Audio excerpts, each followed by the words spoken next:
Good morning, everybody. Thanks for being with us. It's a great crowd. Great to see all of you here, enthusiastic to learn a little bit about our featured speaker, Bob Planck. My name is Greg Rocket, and I'm a graduate of the Hilton College from 1986. I know I don't look that old, but it was a while back. I'm also Vice President of Development for Hilton Worldwide, based in our McLean headquarters in McLean, Virginia, outside of Washington, D.C. And I'm also the chairman of Eric's Club. You'll read in the intro a little bit about what Eric's Club is about. We are a sponsor of this lecture series twice a year, but we're also comprised of very accomplished alumni of this college. And one of the missions for Eric's Club is to facilitate involvement or engagement of our prestigious alumni with students, hopefully to inspire you a little bit as to what the prospects are for you, and give you some insight as to what the critical success factors are that got us to where we are. I've been in the industry for 25 years. I love that I'm an alumni of the Hilton College, and I do everything I can to get back here and help out. But so do these folks here. They're also members of Eric's Club. We've got 9 of us today, plus our lecturer. Let me introduce them quickly. We have Doug Brooks, who is chairman of the board, president, and CEO of Brinker International. Doug, can just raise your hand. We have David Chagg, who's the general manager of the Country Club up in the Boston area. We have Nick Massid, president and CEO of American Liberty Hospitality from here in Houston. We have Dorothy Nicholson, who's president of Nicholson Interests, also here in Houston. Kirk Reese returns from being our lecturer last fall. He is general manager and COO of the Los Angeles Country Club. Al Gallo, who's senior VP and CFO of the Redstone Companies here in Houston. And Steve Goodman, who's president and CIO with Goodman Financial Corporation, also here in Houston. Hopefully there's not another Eric's Club member under the radar screen out there that I missed. No? Good. Excellent. Well, anyway, we are all accessible and available to you. Our raison d'etre is to be here and facilitate interaction, raise awareness of the college, you can get to us through Wendy Ballard, who's in Alumni Services. If you ever want to learn a little bit about us, our bios are up in the Eric's Club room, which is up on the 2nd floor. I encourage you to go up there and learn a little bit about Eric's Club members, where we're from, what we do. We're representative of all aspects of the industry and representative of all regions of the country. So that's a little bit about us, but it's not about us today. It's about our featured speaker, and I'm going to ask Kirk Reese to come up and introduce him. Thank you very much.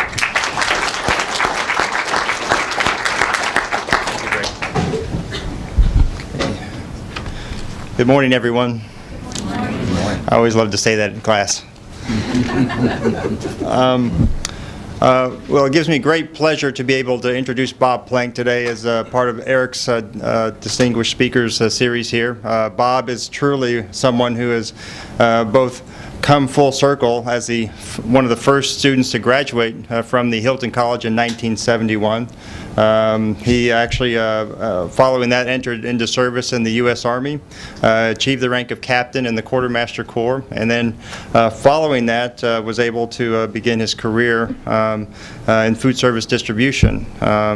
He worked for the Humana Hospital Corporation for several years before graduating on to Cisco Corporation, where he worked for 17 years up until 1995. He achieved the title of Vice President of Marketing of Cisco, and following that was recruited to go to Australia and work with the John Lewis Foundation, which was at the time the largest food service distributorship in Australia. Coming back from there after achieving great success, he started the International Marketing Association, which is really one of the largest marketing associations, the largest marketing association for food service distributorships, and has had great success for the past 10 years doing that. I would tell you, at breakfast this morning, I was joking with him. I said, I really don't have time to go through all of your titles. I will say he has been a great friend to the university. All of you who have the chance to meet him today will meet someone who has achieved many, many honors here. Certainly, I think probably the best that I read as part of his bio was the fact that he is the University of Houston Parent of the Year, along with his wife Sharon, 41 years. It is a great privilege to introduce Bob Planck today to you, and I hope you'll enjoy meeting him. Thank you.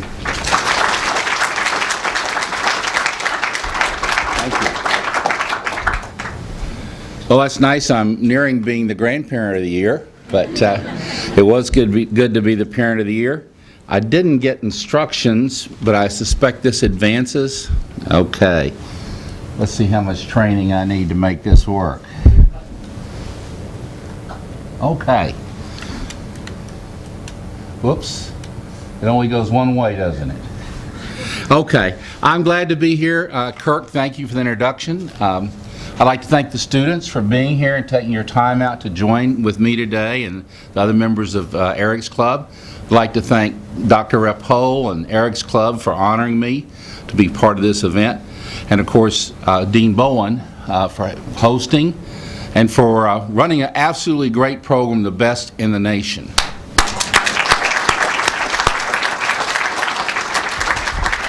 Now, that was a nice introduction, Kirk. I was reminded of a time that Harry Truman was introduced early in his career before a group.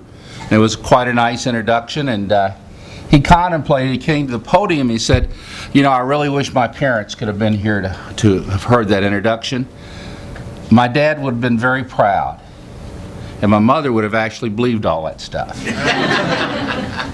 Harry Truman was an interesting guy. Obviously, he became President of the United States in some of the most harrowing times in our country's history. However, he suffered many setbacks, and you're going to hear a bit of a resume today. And when we do our resumes, and you will all build your own resume in your life ahead, but you're going to put down all the good things that happened, all the things you accomplished. Well, that's not the real story for any of us. We all have failures. We all have setbacks. We all have things that didn't work out the way we wanted them to.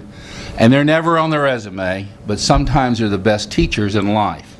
And Harry Truman was a great example of that. When his buddies graduated from high school, and he graduated from high school in 1901, a few years ago, most of his friends went off to college. He didn't have the resources to do that. He went to what they were called back then business schools, only lasted a semester, dropped out of business school. Later in his life, he tried to go to law school at night. However, he had to drop out when his government job was eliminated during the Depression. He then went into business. He formed a haberdashery. Does anybody know what a haberdashery is? There's an antique term. It's a hat shop. All the men used to wear fedoras or hats. But in 1921, his shop went bankrupt and he lost his business. And he had a whole series of business setbacks early in his career. And yet he went on to become the leader of the free world and a man who made some key decisions that led him to be one of the most noted presidents in our history. In fact, he's done very well in polls about our presidents. 2009, the C-SPAN poll ranked him 5th among all of our presidents. So perseverance and learning from the things that life throws our way is a greater teacher than the joys of success is a teacher. My job today is to talk a little bit. I'm going to not say everything that's on the screen, so hopefully you'll read it. But my job today is to talk a little bit about my career and my journey, my perspective on career, and what all that means. But I'm going to kind of start at the end and go to the first and tell you a little bit about what I do at this point in my career. And I've got to remember to advance this too, don't I? The food service distribution industry. Has anybody ever worked in the food service distribution industry? Okay, what did you do? Well, we're doing like Four Seasons. Okay. Server and Okay. Well, if you worked at the Four Seasons, you probably saw the driver pull up to the back door and put a dolly and bring the food in and the food supplies in. Well, I haven't driven a truck my whole career, but I've been pretty much in the food distribution business. And that's what we do today. I want to tell you a little bit about that. Every item that comes through the door of every restroom, through the back restaurant, every back dock of every hotel, there's a whole series of supply industries from manufacturing through distribution and back even to the farmer that make all that possible. So I'm really in that supply chain. The company that I run is called Independent Marketing Alliance. I'm president and CEO of that company, plus another company called Customer Advantage Network. Independent Marketing Alliance is a food distribution and marketing company, and Customer Advantage Network is a customer loyalty program. I'm not going to talk a lot about that. It's a new business. We're evolving it. But I am going to talk a little bit about the companies that make up our business. We are owned by 5 of the 10 largest independent food service distributors in America. Well, everybody knows the big guys. You heard I worked for Cisco for a long time. They're the really big guy on the block. But in America, there's 3,500 independent food service distributors. They bring all the products around that are serving all these different operations. Our members are 4 of the top 5 and 5 of the top 10, and these are where their locations are around the United States. And my job and the job of my crew and my staff is primarily to effectively be the corporate office for something that's not a corporation. They're an alliance of independent business. They're a business alliance. There's nothing else like our group in our industry, but we operate as if we were a corporate entity, and we provide the services to all these companies. Well, how does the food service distribution business look? Because obviously it's a great opportunity. Mary Beth's not here. She's a member of the club, but I had the opportunity to hire her at Cisco many years ago. In fact, I hired 5 people, 3 of them Hilton College graduates, are University of Houston graduates, are officers of that company today. So there's great careers available. The size and scope of the businesses. Well, you can't hear me now, can you? No, we can hear you. I think you're fine. Okay, can you all hear me in the back? Okay, great. Cisco, which is about $38 billion, that's a big company in size. They have some 70,000 jobs in their company. The second largest is U.S. Food Service, which is about $18 billion in size. The third is our group, Independent Marketing Alliance. Our sales this year will be $15.4 billion. And that's billion, not million. Those are big numbers. And then another company that was recently formed called PFG, Professional Food Group, at about 10, and then another independent, Gordon Food Service. These 5 companies make up about 70% of the traditional food service distribution business in America. And 3,500 others make up the rest. I'm going to talk a little bit about mentors at various times. This is probably my current mentor for the last 10 years and more than anybody else. I don't have a chairman on my board. I have 5 board members. I report to all of them. We don't have a lot of structure in that regard. But Mark Dreskowski is probably the unofficial board member or board director. And he talked about our business model, saying for the large independent distributor, such as our members, family-owned businesses, I'm as the last chance saloon if you're not going to sell your business to one of the big guys, meaning Cisco or U.S. Food Services. You want to continue as a family-owned business, you got a big business, link together with other large business and alliance, and conquer your competition in a new way. Mark Dreskowski is a man that was a young CPA 25 years ago and working for a company up in Wisconsin, a retail company. And the boss said, look, I got this little bitty old food service thing over here. It does $35 million. That's not a lot in our business. I don't know what to do with it. Why don't you go over there and see what you can do with it? And in the 25 years since then, he's built that $35 million business to a $6 billion business. He's kind, he's patient, he's helpful, he's creative. And one of the things that you want in your mentors and in your bosses is people that help you what I call fade the heat. Because there always is heat with your board, with your supervisors, with your managers. If you're doing the right thing, you need to be able to do it and have support and someone that helps you through the high weeds. And there are high weeds in every business. So our business is a different kind of concept. For the customers, our operators, we're a network of market leaders that have regional focus. For our suppliers, we're an alternative to big corporate guys. We have a lot of longevity with our suppliers. We have some 385 vendor or suppliers that we manage every day in our office. We have about 200 of those that produce our brands and our products under our brands in our office. You know, when you go into a restaurant and you see a Cisco label or U.S. food service label, or in our markets you go in and you see an IMA label, the distributor didn't manufacture any of those items. They're all manufactured on contract. But it's a big business developing those products and positioning those products, and if you're interested in marketing, it's a great opportunity. Our marketing director came right out of this college. He was a graduate student. I hired him part-time. Now he's our director of marketing and handles the branding and brand development in our business. A lot of opportunities in the area. And for supplier and for the members, it levels the playing field. One of the challenges, even if you're a $6 billion company, it's really hard to compete with a $38 billion company.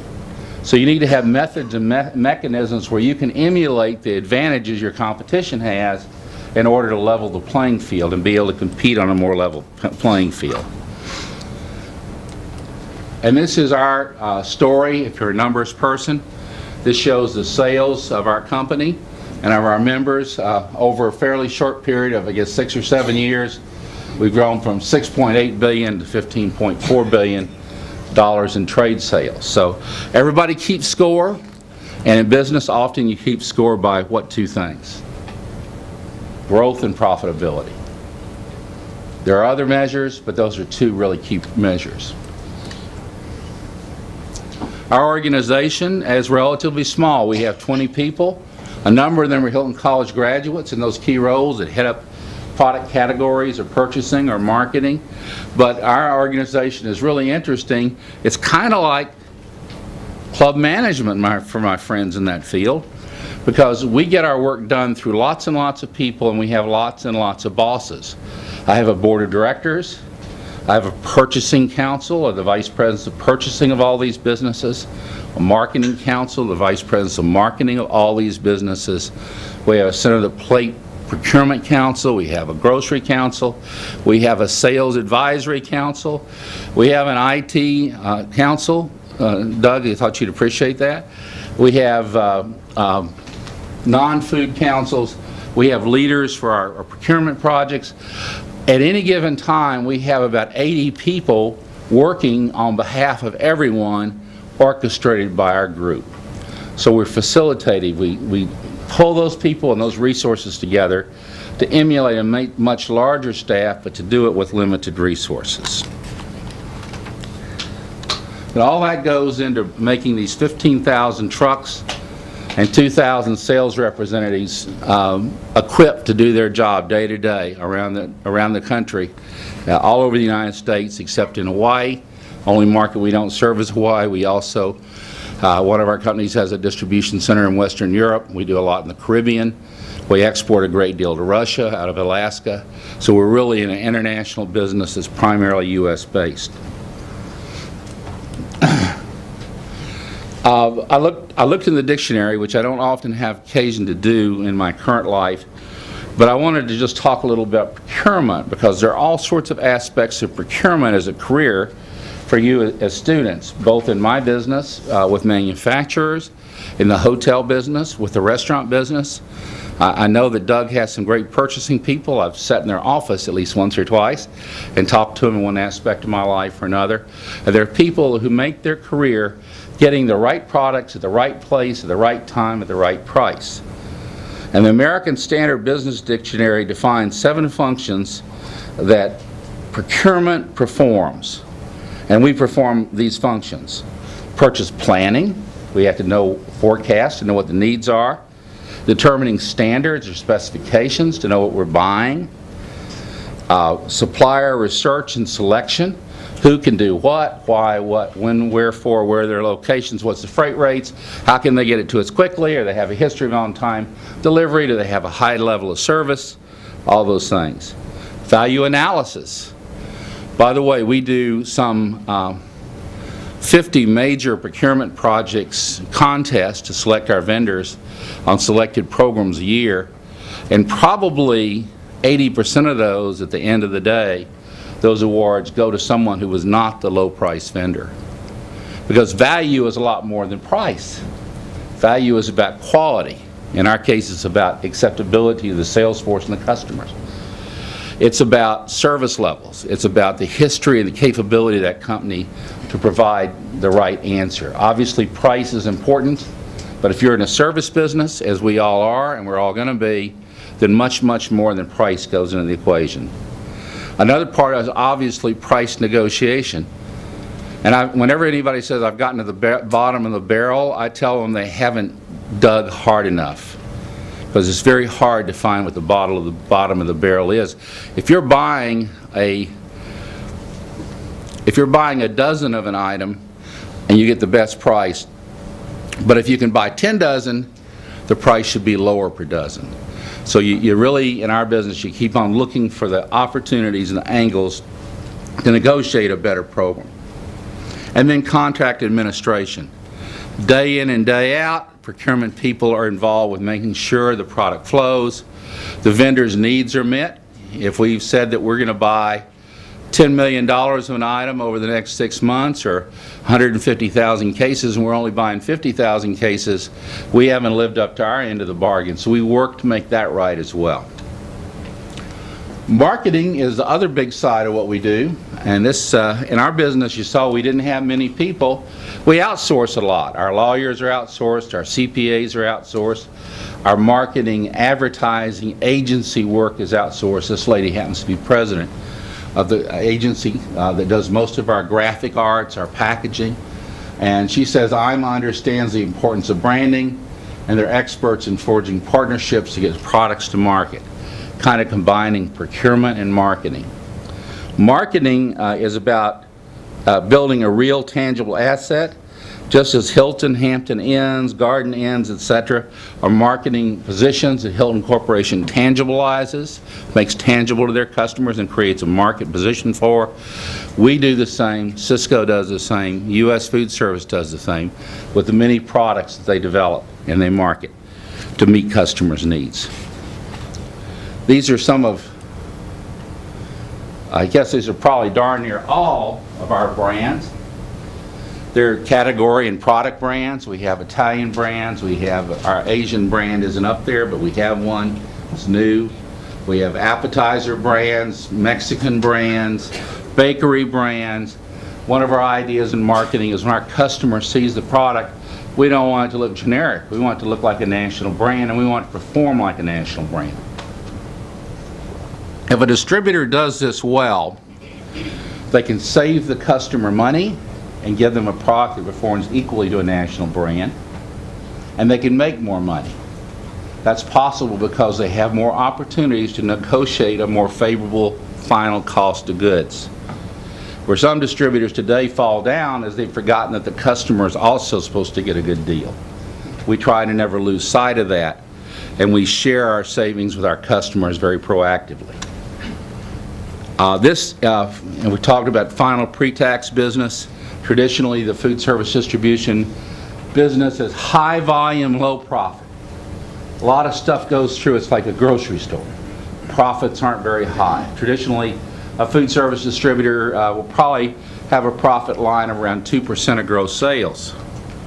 If you do this right, you can make that 3 or 3.5%.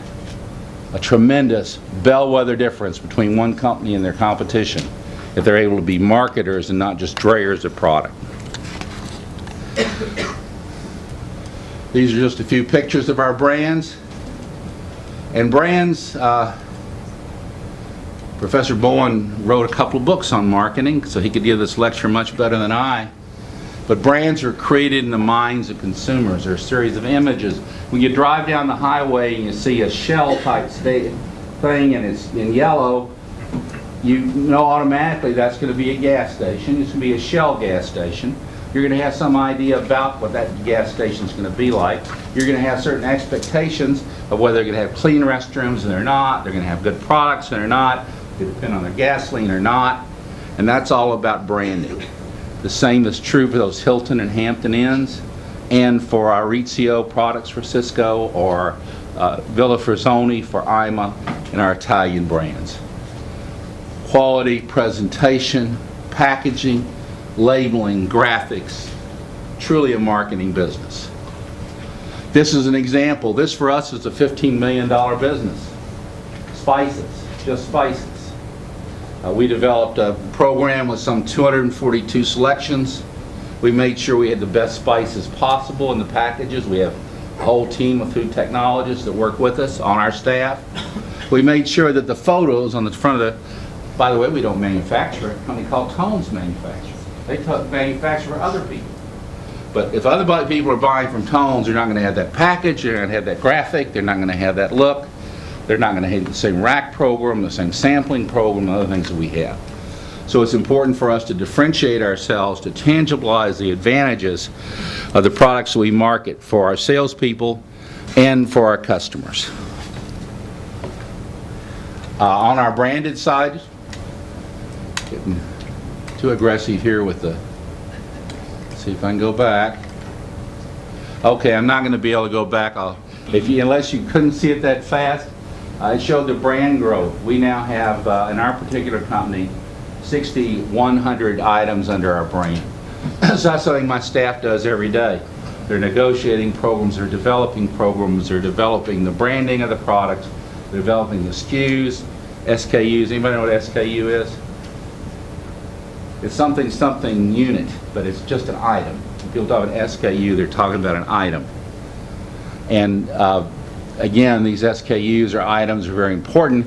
There's one saying for the salesperson, you can't sell out of an empty wheelbarrow. You can't go out to that spice guy and say, well, I've got spices, but I only have 4 of them. If you want the other 200 that you need, you have to buy McCormick. You're not a brand then. You've blown your cover. So you have to have a full basket. Some of the career opportunities that you as students can see in the general field I'm involved with in distribution, sales and sales management. Jim Worrell, who's a Hilton College graduate, is a vice president of chain account sales for Cisco. Came out of this college. Merchandising. Jim Nesbitt, who's the category manager for protein for IMA. I think went to school with Dorothy, and he's in charge of all our protein nationally. Tremendous, by the way, the operators spend is about 55% on protein. So between chicken and turkey and lamb and beef and all the rest of it, fish, seafood is a huge, huge business. Marketing. Samir Basin, our marketing director, came out of this college, out of our graduate school. Runs our marketing department. There are all those different opportunities. Anybody know Amanda Hunt? He just graduated fairly recently. I'm surprised you don't know her. She's been out of school less than a year. She came through this college, very active in Gourmet Night, very active in Frontier Fiesta, and she's now in our marketing department developing point-of-sale pieces, developing training videos. In fact, she did a slideshow for me. Thank you, Amanda. Manufacturing, from Campbell's Soup to Tyson to all those other companies. Many of our graduates are in positions in those companies. They need salespeople. They need product managers. What does a product manager do? Anybody have idea what a product manager does? They own a brand or a product line, within a manufacturing company, which means they're like a CEO of that brand. They make the key decisions to drive the success, the market growth, and the profitability of those brands. Marketing, purchasing also, procurement. Then there's some other areas. Brokers. Anybody here work for a broker or work for a food service broker? Ever met a food service broker? Well, there's hundreds of people in this city. They're food service brokers and food service broker reps. They represent the manufacturer to the distributor. They go out to large restaurants, hotels, and hospitals and get placements of new products. And they work on a commission. They're commissioned salespeople. There are opportunities in that area. Tommy Lott, a graduate of the business school here, owns Lott Marketing, one of the most successful regional brokerages in America. There's opportunity for entrepreneurship, sales, marketing, ancillary businesses, liquor, wine, equipment, cash registers, Echo Lab, on and on and on.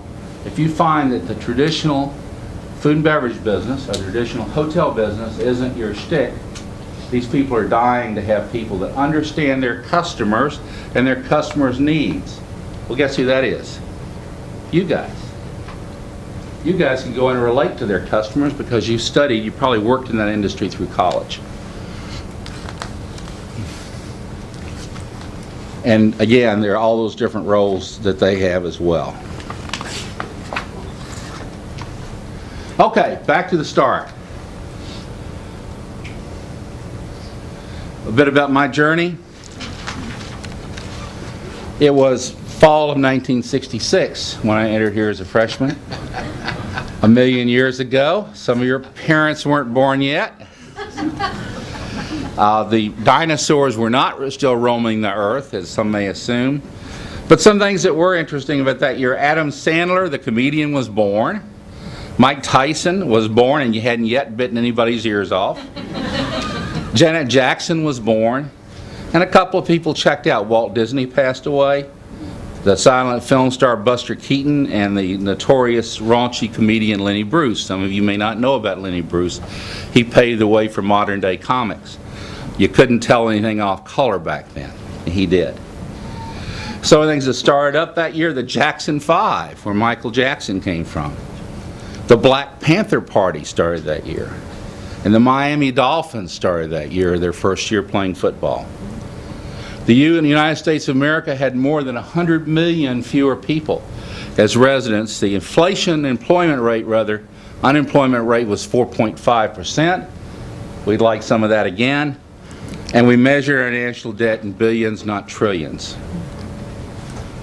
And I left Ball High School in Galveston, Texas, to come to the University of Houston, to live on campus, to be one of a relatively few number of, quote, traditional students that were here at that time. I wasn't a skinny mini at 17 either. That's me the year I graduated from high school, with that charming haircut that I wore all through high school.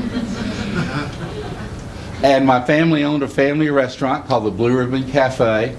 This is the Blue Ribbon, but this is the Blue Ribbon Bakery at Walt Disney World. There's no pictures of my family's humble 75-seat restaurant that operated 24 hours a day, 7 days a week, and never closed, where my parents worked 12-hour shifts on and off 7 days a week. And I worked from the time I could reach the register or the counter, in the back of the house, in the front of the house, as a short order cook, and more than anything else on the register. Because any of you that grew up in a family business, you know the one thing you want to watch the most is the register. That's where the money is. Blue Ribbon Cafe was, as I said, open all the time. In fact, when I got married, business at that point had been in operation for over 50 years, long time operation. But they wanted to close the restaurant when my wife and I got married. And they looked for the keys because the employees wanted to go to the wedding, but they couldn't close it because they hadn't closed it in over 35 years, and they couldn't find the keys. So it stayed open all the time. Growing up in a family business, you learn firsthand about business and work, about money, exposure to dealing with the public and to dealing with the employees and all the problems and life stories they had, including the social issues that they faced, or that groups of them faced. You learned about people from being around them, about life and about business. And day and night during those many years, my family and the restaurant were my life. And that was, I think, a great preparation for the world ahead of me. You have to learn, whether you're in a family grocery store, a family restaurant, maybe a family shoe store, I don't know what the business is. You learn about honest, hard work, fair dealings with people, and the plus is you learned about quality and service in the restaurant business. I learned very on a saying my mom and dad had for you food and beverage people: when in doubt, throw it out. They never wanted to make anybody sick, and they never did. In fact, the Galveston Health Department would bring their health examiners to my mom and dad's restaurant to show them what a clean restaurant looked like, because they didn't see many of them. So that was the value of food safety, sanitation, and social responsibility that I had a chance to learn from that early time. At the University of Houston, we only had 17,000 students that year, less than half the size of the college today or the university. There was no Hilton College here, hadn't been dreamed up yet. I was a dormie, lived in the dorms. I thought I wanted to be an attorney and maybe governor someday. Outgrew that. But I worked at night in food service and fast food and paid my way through school. And I quickly found my way back to the restaurant business and the food service business. I was attracted to the old, no longer existent restaurant and institutional administration program, and I started out as a major in restaurant management before the Hilton College. Became a hyperactive joiner, worked a lot, went to school quite a lot. Although every now and then I still have a bad dream about a class that I cut so often that I might not graduate, but that's another story. In 1967, I think it is, we founded the Hotel Restaurant Management Society before the hotel college existed, of students interested in the field that were here. There was a pent-up demand for what the college was going to offer. It existed even before the college existed. Young love, always sharing, before our wedding. 18 years old, sitting on my mom's sofa in Galveston. I was over at my son's house with my grandchildren playing on that same sofa this weekend. Reminded me of a lot of things. This is a famous photo. Ever seen this photo before? Anybody have any idea what this is of, this picture? The first section of the first class of the Conrad and Hilton College of Hotel Restaurant Management, although it didn't have that name yet. It was an HRM program. It was part of the downtown school. The Hilton funds had not yet been secured. It was taken outside the Heine building, which is still here on campus. And it was HRM 101. Only time I ever went into a classroom, registered for the course, sat down, and the professor said, let's go outside and have our picture taken. And we all got up, marched outside. Our professor was Associate Dean Don Greenaway, second from the left. To this day, a life mentor. By him, Dean James Taylor, the first dean of the college and the founder of the college, and a bunch of students, but most of them weren't HRM students. There was really no such thing yet. Most of them were just curious. And I've already discovered I can't get this to go backward. But 5 of the first 7 graduates that graduated with me in 1971 were in that class. Shortly thereafter, between Don and Dean Taylor, they secured the first Hilton funds, 10 minutes. And the college was off and running. I was very active in the university.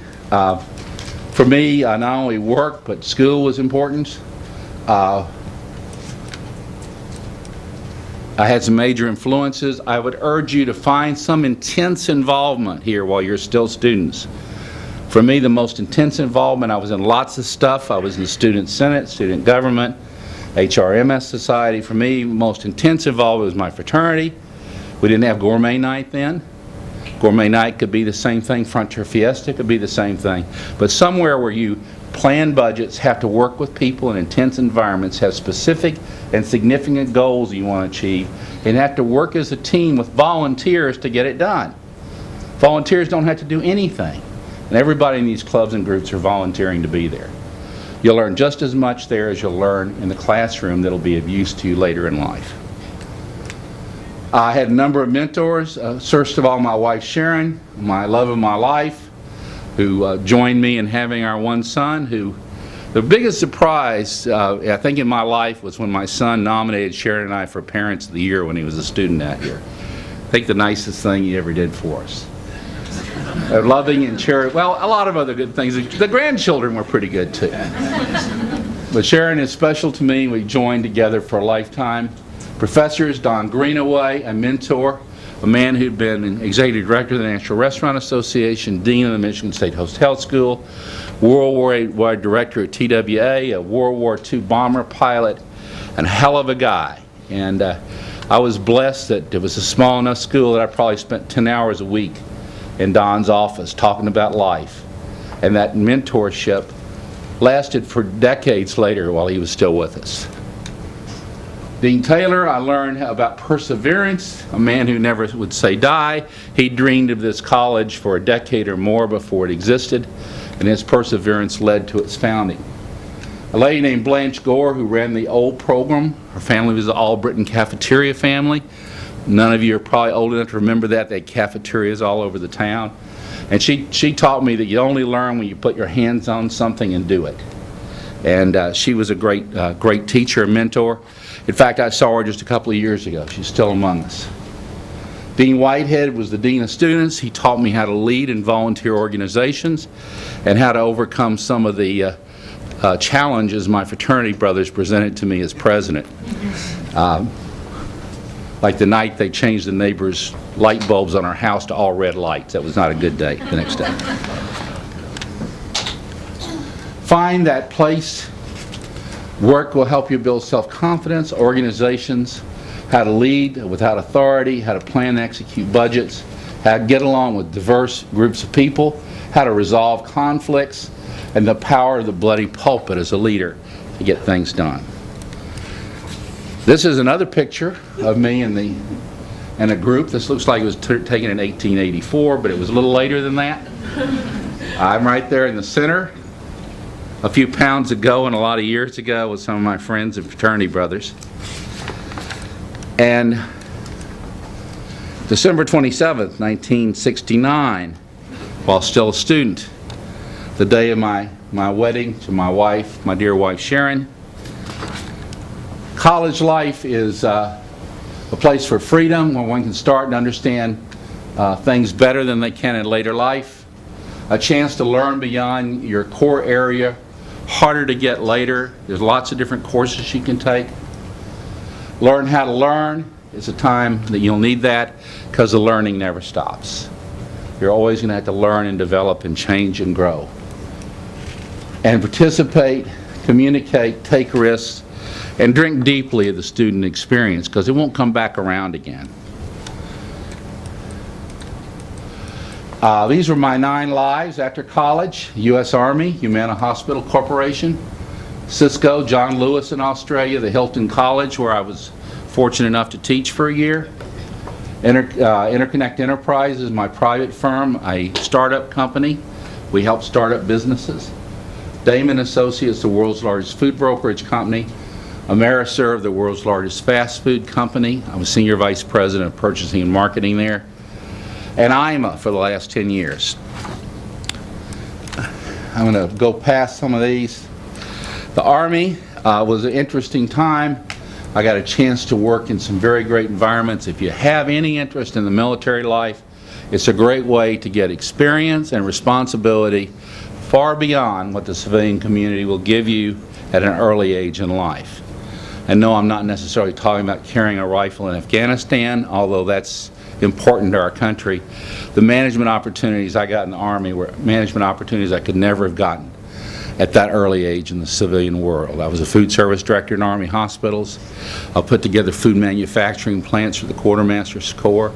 I was assigned to the underground Pentagon where I would go if the world blew up and had to learn about all that stuff. And I worked for 6 months full-time with the POWs as a liaison officer.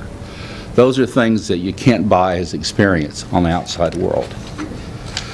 And there is Captain and Mrs. Planck in San Francisco. Not a bad place either. You learn in this part of your life, if you choose it, military principles of duty, service, and honor. Not small words. The importance of leadership by example. If you don't lead by example, you just plain don't lead. You've got to have people that do what you do. You can't say, do what I say, and do something else.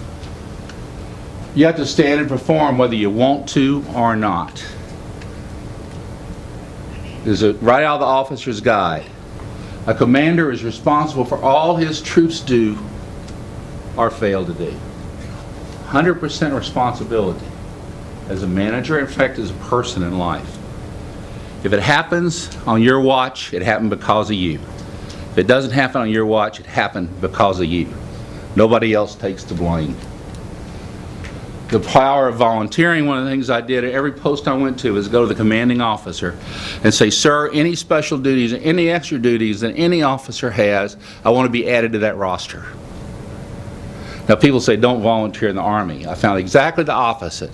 Make it be known that you want to pull your weight and you want to do everything that anybody else does and be part of the team.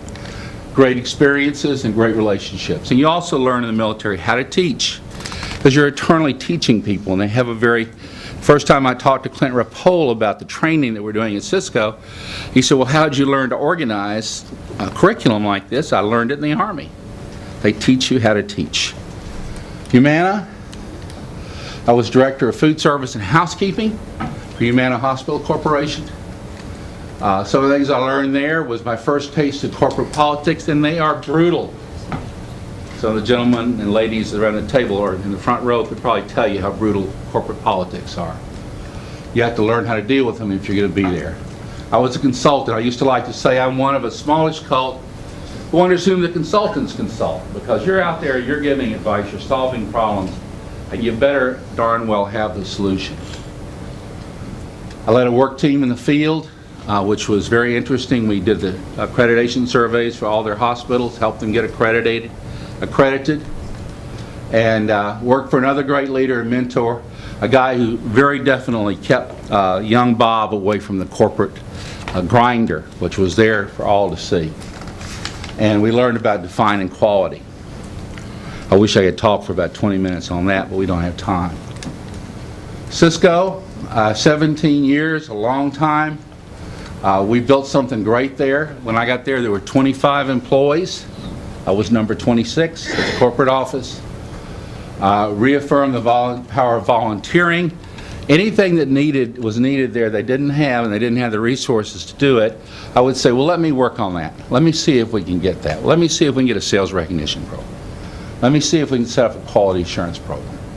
And that I built a career on. The greatest entrepreneur I've ever seen, Johnny Ball, who formed the company, a man of vision, a man of compassion. I had a secretary that had a collapsed lung. Here he was, a chairman of the board of a major public corporation. He went to our hospital room every day for a week to see her and to tell her, you need to stop smoking. He was a remarkable guy. And John Woodhouse, who succeeded him, was a best professional manager, Harvard MBA, compassionate man. I learned from him as well. I also learned from seeing success that something Peter Drucker, y'all know who Peter Drucker was? They call the father of the American corporation. He said, if God wishes to punish a public company, you give them 20 years of uninterrupted success. They began to read their own press clippings. Frankly, in my view, Cisco began to read their own press clippings. And after those two great leaders, they've kind of tripped along. They haven't been on the trajectory they were on before. I also learned from some great people here, Clint Rapole, Don Smith, Doug Keister, Dean Hugh Walker, and others that were my mentors, that always ready to give advice and to listen to my problems. You always need those mentors in your life. Another great mentor, I worked for Jim Schlenwine for 15 years. This is a guy who didn't know the meaning of the word quit. I learned more about perseverance from him than any other person. I learned that bad management destroys everything, whether it's a department head, a corporate head, or a leader of a team. I think in your career you must learn as many pieces of the puzzle as you can and how it all fits together. Hiring great people is a winning strategy, and you need to know when to hold them and when to fold them, as a country singer said.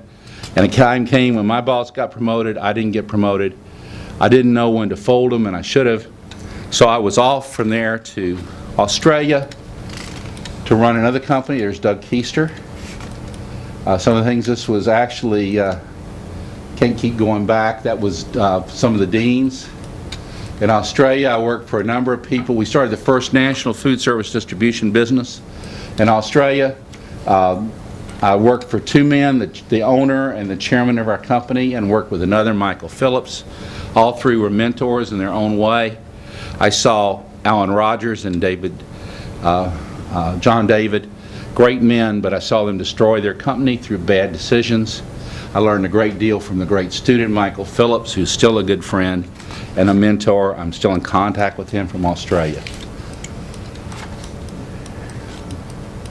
I've gotten the 1-minute sign already, so obviously I've gone on too long.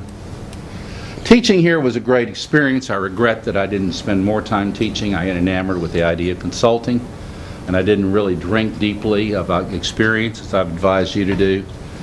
But I did learn a lot more about how universities work and about the challenges that deans face and the world they live in.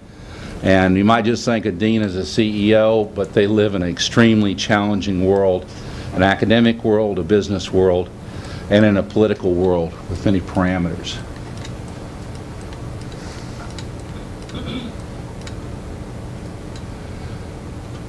Ameriserve is a great American company that failed, $8 billion bankruptcy. In fact, I think Doug's companies had some of their services.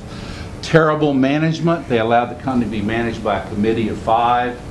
Being managed by a committee of 5, nobody manages. And ultimately the business failed. If it is to be, it's up to me. And whatever your organization does or fails to do, somebody has to be responsible. And they're a company that didn't know that. Here's some pictures of some events.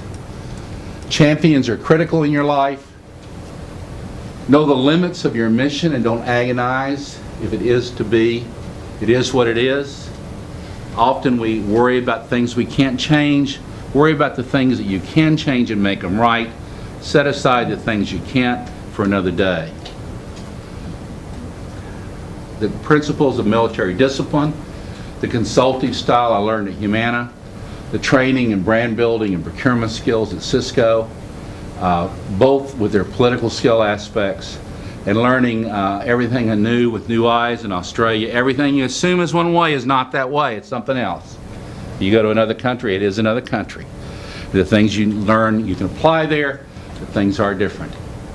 As a UH professor, facilitation skills, which I use every day. You don't necessarily do it, you help it get done. You don't necessarily give the students the answer, you pull the answers from them and let them provide the answers. And Ameriserve, if you need to be pinch pennies and be prudent and take responsibility. And then from consulting, you gather information carefully and study before committing to directions. These are some pictures. These are actually, none of them are in the room now, but wow, Nick is here. 3 of our 7 first graduates are there, and I guess everybody there graduated in the first couple of years. We're all still very young and vibrant, as you can see. This was at the 40th anniversary with Dr. Couture, who's also been, I've had an opportunity to get to know her. Our university is extremely blessed to have this leader. Activity, be involved. These are a couple of Frontier Fiesta shots, football shots I was involved with. Find a time to serve, become involved in your community, whether it's working with the college, the university, charities, or associations. Get involved and serve in many ways. Currently I'm on the Political Action Committee for the university and bunches of other things, including the Dean's Council.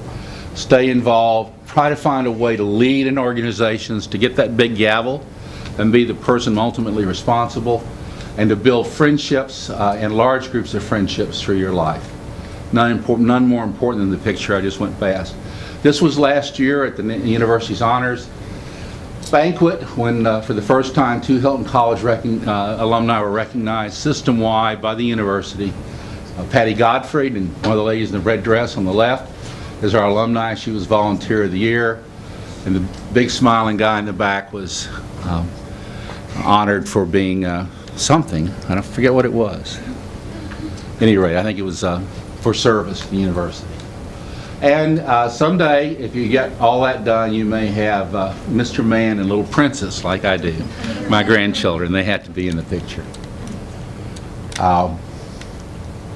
Whether you think you can or you think you can't, you're always right. Our mind and what we tell ourselves sets our trajectory. So the power of positive thinking is very important. And the last thing I want to share with you is a saying from Confucius from 450 years before Christ was born. And he said, "What I hear, I forget. What I see, I remember, but what I do, I understand." Thank you.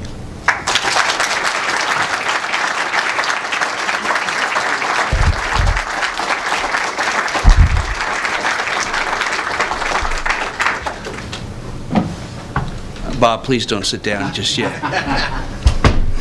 Glad I caught you. With 40 years of experience like that, it was a monumental task to try and fit all of that in today's program. And I apologize we rushed you. Thank you very much. Before we go on with the program, I'm embarrassed. I neglected inexplicably to introduce one of Eric's club's member and the founding member is Dr. Rappole. I know I will be chastised for that and probably lose my job tomorrow in our board meeting, so this will probably be my last event, so let's have some fun with it. Dr. Rappole, I know I don't forget you because I told you every 2 months, but my apologies. And thank you for everything you do for us, and thank you for everything you do for us. That was a long list of accomplishments.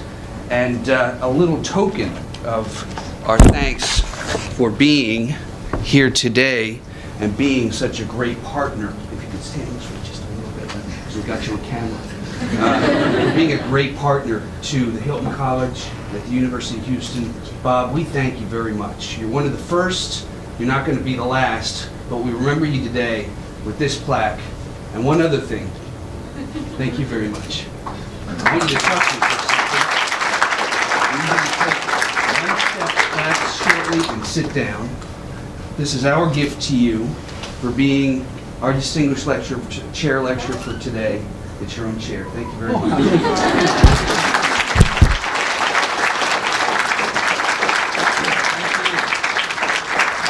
I see it fits you well. Very cool. And I think we probably have a couple minutes for maybe 2 or 3 questions. So don't hesitate. Raise your hand. And if we don't get to you today, there is a Q&A with Bob at 2 o'clock today. 2 o'clock, thank you, Wendy, over in Cougar Grinds. So you'll have an opportunity to interact with him. I encourage you to do that, to learn everything that he has of 40 years of experience to bestow on you. But if there's a couple questions right now, go right ahead. And don't be shy. I'm happy to stay a couple of minutes for those of you who don't have to run the class or whatever. They obviously have to run the class. Oh, we got one. Oh, we got 2. Excellent. I won't leave you up there hanging. When you joined the Army out of college, what was your job directly in the service? MOS 3420, I was actually involved in running Army hospitals. That's what I actually did. I did graduate internship at Letterman Army Hospital. I took all the HRM classes plus all the science classes, graduated 164 hours. I went off into the Army and was actually, did a year of graduate work and became a registered dietitian. Worked in Army hospitals. In the Army, as opposed to the Navy, dietitians do management and nutrition. In the Navy, they're separate fields. And eventually, I went to the Quartermaster Corps, which is all food service. So that's how I started. Another question? Another question? One of the risks? Probably the biggest risk was choosing to move overseas to Australia and undertake a new business because it was a startup. There was a big retail distributor that wanted to start food service. We acquired 17 companies in 2 years. It was a new country. It was a new role. It was my first role as a CEO. So yeah, that was a big risk, and it turned out to be extremely rewarding. Yes, sir. Would you say that the Army changed?